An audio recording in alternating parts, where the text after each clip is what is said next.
नमस्कार। YouTube channel maths era and civil engineering by R P. Vyas से मैं R P. Vyas diploma first year second semester के उन सभी स्टूडेंट्स का हार्दिक स्वागत करता हूं जिनको इंजीनियरिंग मैकेनिक सब्जेक्ट कोड 2005 में यूनिट 2 जो है इक्विलिब्रियम यानी कि साम्यावस्था उसकी अच्छी से तैयारी करनी है।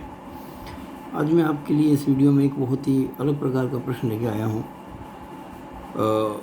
ये प्रश्न है क्वेश्चन नंबर 23 पेज 44 बुक 2 का।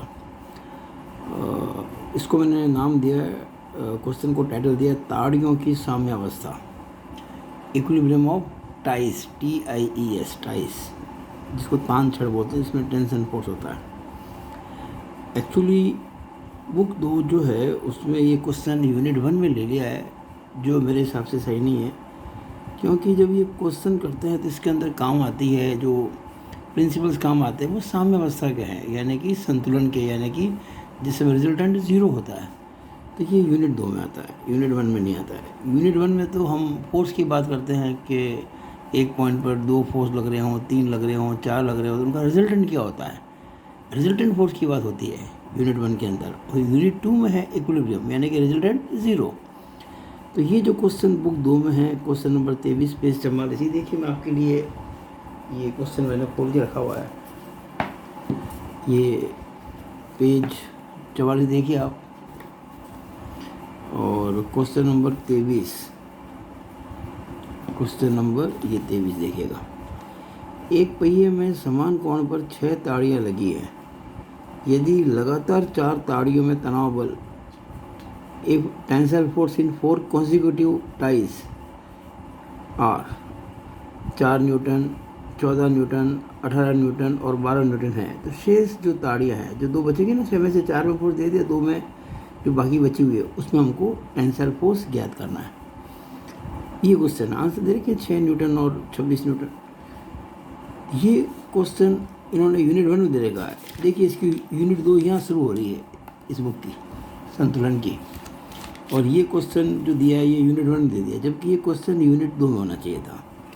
एनीवेज मैं इसको सॉल्व कर रहा हूँ। मैं इस क्वेश्चन को यूनिट 2 में ही कर रहा हूँ। मैंने इसको चैप्टर 2 मतलब यूनिट 2 हमारा, लेकिन मैंने यूनिट 2। अब ये क्वेश्चन करे कैसे, आप देखिए होंगे मोटरसाइकिल है, साइकिल है, इनमें कई बार पहियों में ताड़ियाँ लगी होती हैं। मैंने यहाँ 6 ही बताई, क्यों क्वेश्चन में 6 दे रखी है। ताड़ियाँ तो 50, 100, 60, 70 कितनी हो सकती है, पर अपने जो इसकी जो प्रिंसिपल को समझने के लिए मात्र हमने 6 ली। जो किताब में, ये जो बुक में आपको क्वेश्चन दिया, इसमें 6 ताड़ियाँ, कई बार 5 भी आ सकती है, कई बार ज़्यादा भी हो सकती है। अब ये कोई पहिया है और ये इसका सेंटर पॉइंट है, और ये ताड़ियाँ लगी हुई है। पहली ताड़ी, इसको मैंने मान लीजिए ये तो O पॉइंट है सेंटर, तो इसको A कह दिया, इसको B कह दिया, इसको C कह दिया, इसको D कह दिया, इसको E कह दिया, इसको F कह दिया। ये 6 ताड़ियाँ हैं, 6 ties are there, 1 2 3 4 5 6। और ये कहा है कि लगातार 4 ताड़ियों में जो फोर्स है वो 4, 14, 18 और 12 है, लगातार 4 ताड़ियों में।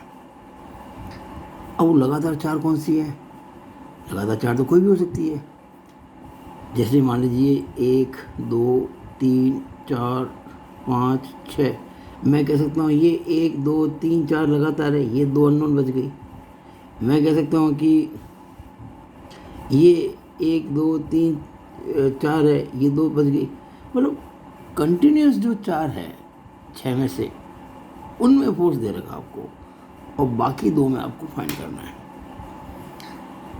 तो यहाँ मैं एक बहुत इम्पोर्टेंट बात आपसे कहना चाहूँगा, अगर आपको अपनी कैलकुलेशंस को आसान बनाना है तो, और जल्दी करना है काम, तो कि जो 2 अननोन है आपके पास, 6 में से 4 ताड़ियों में फोर्स दे रखा है, 2 में निकालना है।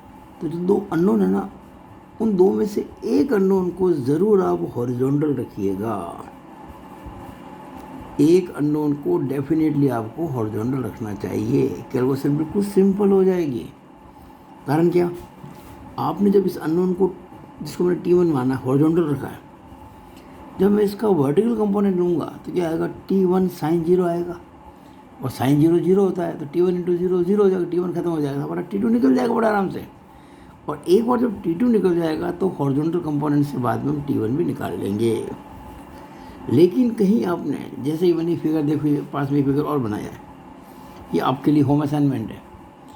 यहाँ तो मैंने T1 माना है इसको हॉरिजॉन्टल को, और ये T2, और ये बाकी लगातार 4 देखिए कितना है, 4, 14, 18, 12, 4, 14, 18, 12, लगातार 4। मैं क्या कर रहा हूँ, बार बार लगातार जो 4 ताड़ियाँ हैं वो लगातार ये 4 भी हो सकती थी, 4, 18, 14, 12 ये भी हो सकती थी। मतलब 6 में से कोई सी 4 कहीं से शुरू कर लो, लगातार 4 में फोर्स ये है, बाकी 2 में फाइंड करना है। यहाँ मैंने क्या किया है, ये लगातार 4 ले लिए, 4, 14, 18, 12, और ये दोनों हो गई है T1 T2। मैं चाहूँगा कि जब मैं ये पूरा क्वेश्चन सॉल्व कर दूँ उसके बाद आप घर पे इस क्वेश्चन को इस प्रकार से सॉल्व करो जो मैंने चित्र बना के दिया है।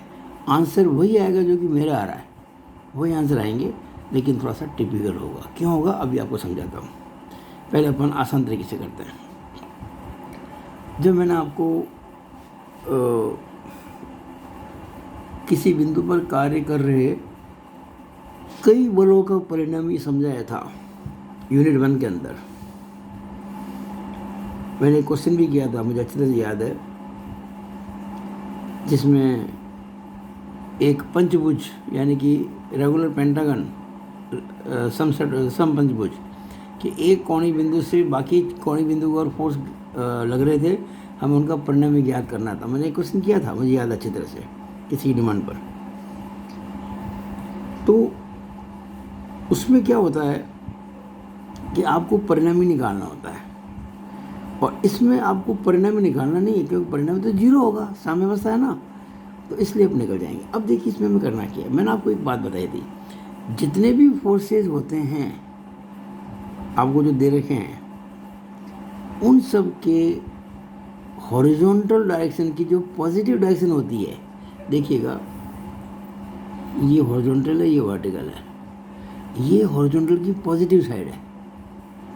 तो कितने भी फोर्स हो, मान लीजिए 1, 2, 3, 4 कितने भी हो, हमें ये एंगल चाहिए, ये वाले ऐसे ऐसे, ये वाले ये चाहिए इस तरह से। यानी जितने फोर्स लग रहे हैं ना, उन सब के एंगल चाहिए हॉरिजॉन्टल डायरेक्शन में जो पॉजिटिव साइड है उससे एंटी क्लॉकवाइज, ऐसे इस प्रकार से एंगल चाहिए। और ये मैंने यहाँ देखो मार्क कर रखे हैं।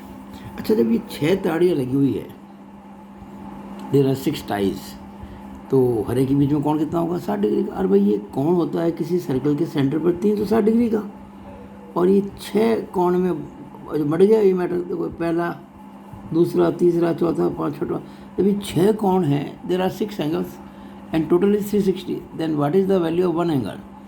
इक्वल एंगल्स आ रही है, तो 360 में 6 का भाग लगा दें, 60 डिग्री हो गया, हर कोण 60 डिग्री हो गया।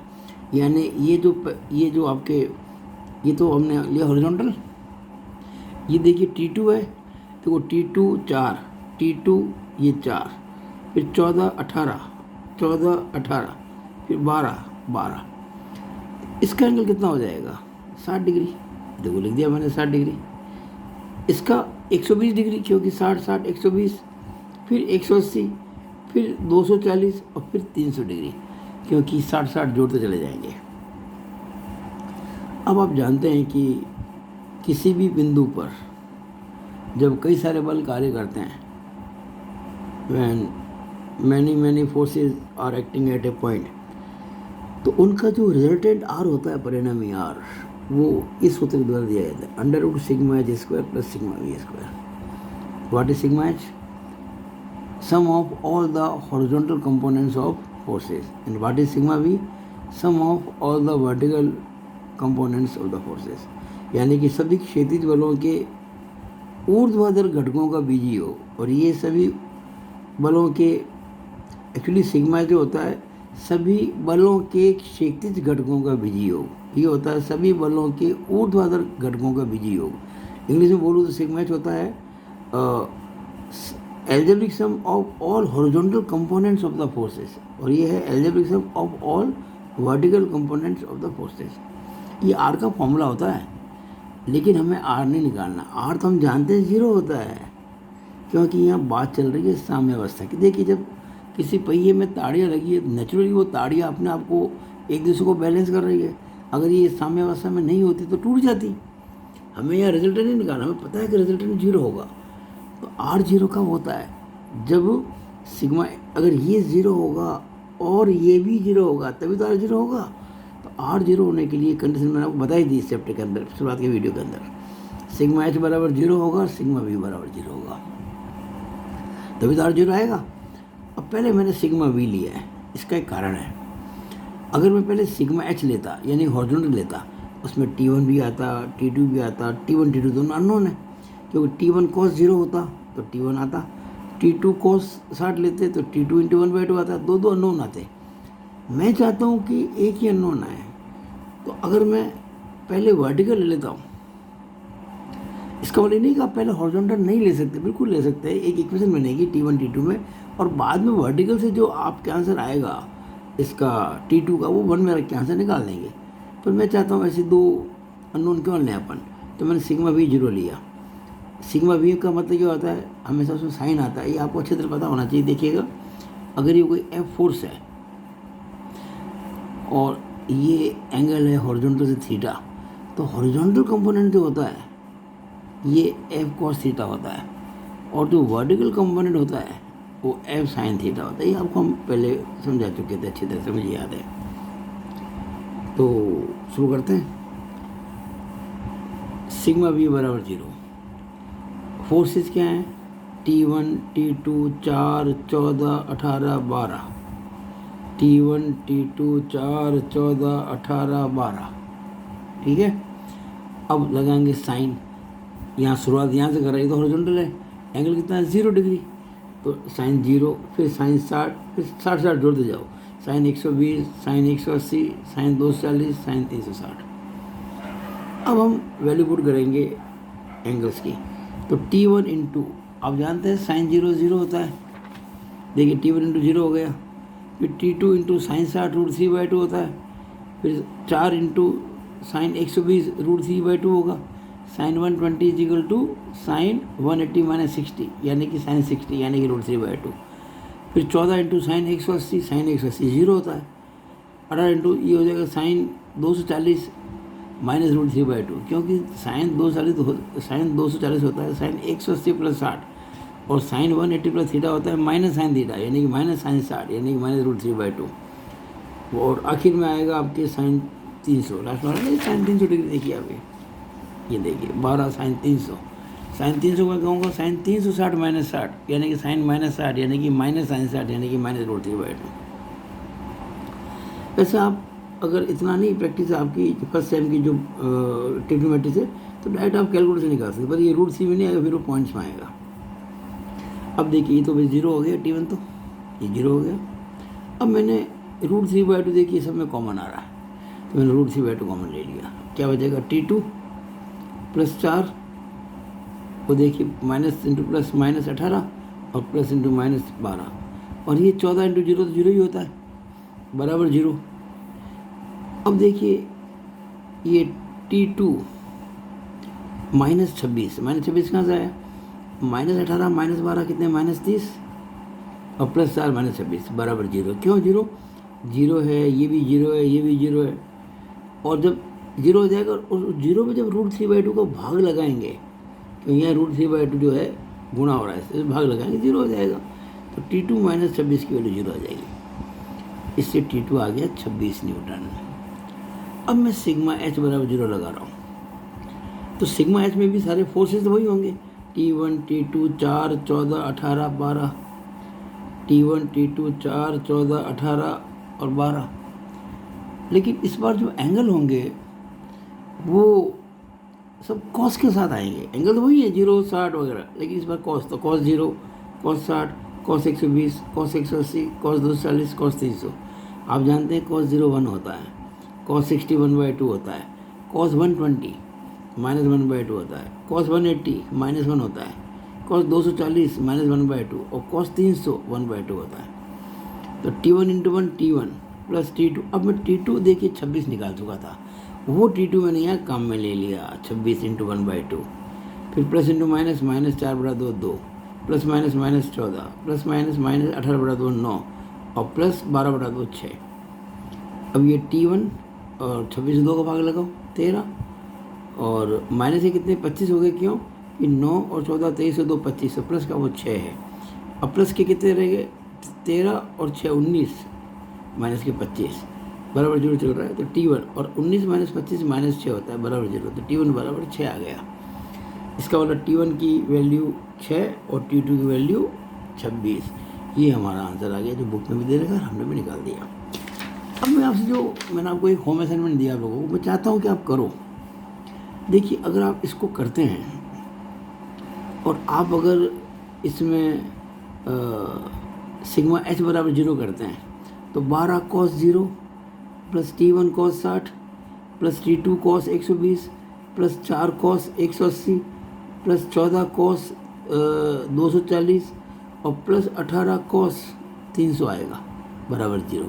तो अब इसमें क्या हो रहा है कि T1 कॉस 60 आ रहा है, T2 कॉस 120 आ रहा है, T1 T2 दोनों इक्वेशन बन रहे हैं इसके अंदर। और जब सिग्मा V बराबर 0 करेंगे तब ये दोनों आएंगे, ये T1 T2।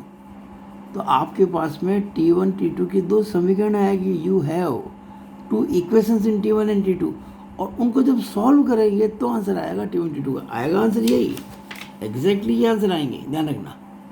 लेकिन काफ़ी माथा बच्ची करने के बाद ना आएंगे, इसलिए हमेशा ध्यान रखिएगा जब कोई भी 6 फोर्सेस दे रखी हो, टाई का सवाल हो यानी कि ताड़ियों वाला, तो अननोन जो 2 निकालने हैं उनमें से एक अननोन को ज़रूर हॉरिजॉन्टल मानना, ताकि सिग्मा V बराबर 0 करते ही उसका अस्तित्व खत्म हो जाए। T साइन 0 0 होता है, T1 खत्म हो जाएगा, तो काम आसान हो जाएगा। मुझे लगता है कि मैंने आपको अच्छी तरह से समझा दिया। अच्छा, अगर ये ताड़ियाँ 6 है, कभी ताड़ियाँ 5 भी हो सकती है।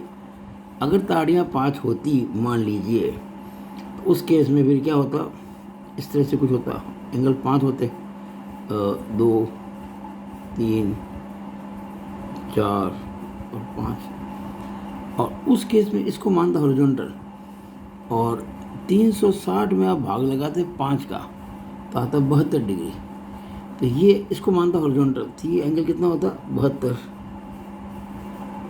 72, ये 72 और जोड़ दो कितना हो जाएगा 144, फिर ये कितना हो जाएगा 144 के अंदर फिर 72 जोड़ दो, 2 2 4 7 11 की 1 और 1 214, और फिर ये कितना होगा फिर 72 जोड़ दो, 4 2 6 7 और 1 8 और 286 डिग्री। और अगर मैं इसमें 72 नहीं, कुछ गलती हुई है, 72 तक सही है, क्योंकि ये 72 ही होता है ना, 3 साढ़े 5 देगा 72 होगा, 72 2 144, ठीक है। 72 दिया कितना हो जाएगा 144 में जोड़ो 72, 4 2 6 7 11 216 होगा भाई, 14 216 होगा ये। फिर इसमें जोड़ेंगे ये 288 होगा, और फिर जोड़ेंगे 288 के अंदर कितने 72, 8 2 हल्की 1 7 15 16 1 और 360, बिल्कुल ठीक है, हो जाएगा ये। फिर आप जब करेंगे, अब मान लीजिए यहाँ पे आपके 5 में से 3 में फोर्स दे रखा होगा और 2 निकालने होते, तो मैं एक अननोन तो ये मानता, दूसरा ये मानता। तो जैसे मैं सिग्मा V करता इसकी वैल्यू, मतलब एक्चुअली ये अगर मैं T1 मानता तो T1 साइन 0 0 होता है, इसलिए फिर T1 समाप्त हो जाता, तो आपको T2 निकालने में दिक्कत नहीं आती। तो मुझे आशा है कि जो बात आपको मैं कहना चाहता हूँ वो आपने अच्छी तरह से उसको समझ लिया होगा। और आपको मेरा ये वीडियो कैसा लगा, अच्छा लगा है लाइक करो, शेयर करो, और मेरे यूट्यूब चैनल को सब्सक्राइब करने में बिल्कुल भी भूल मत करो, क्योंकि मैं आपके बहुत काम आने वाला हूँ पूरी आगे इस स्टूडेंट लाइफ के अंदर। और ख़ास करके अगर आप सिविल इंजीनियरिंग ब्रांच से हैं तो मैं आपके लिए सिविल के अंदर जो आप डिग्री लेते हैं ना सिविल के अंदर, चाहे वो MBA इंजीनियरिंग कॉलेज हो, चाहे जीत हो, चाहे कोई भी कॉलेज हो, पूरा राजस्थान में कहीं पर भी पढ़े आप मेरे से जुड़े रहेंगे डेफिनेटली, और मैं आपके लिए बहुत हेल्पफुल होऊंगा अगर आपकी ब्रांच सिविल है तो। और फर्स्ट टाइम फिलहाल कॉमन टू ऑल ब्रांचेस, तो आपके लिए सदाबहार ये क्वेश्चंस हैं, इनको आप करें, और मेरे वीडियोस को लाइक शेयर करते हुए मेरे चैनल को सब्सक्राइब जरूर करें। It is all over about this video. Thank you.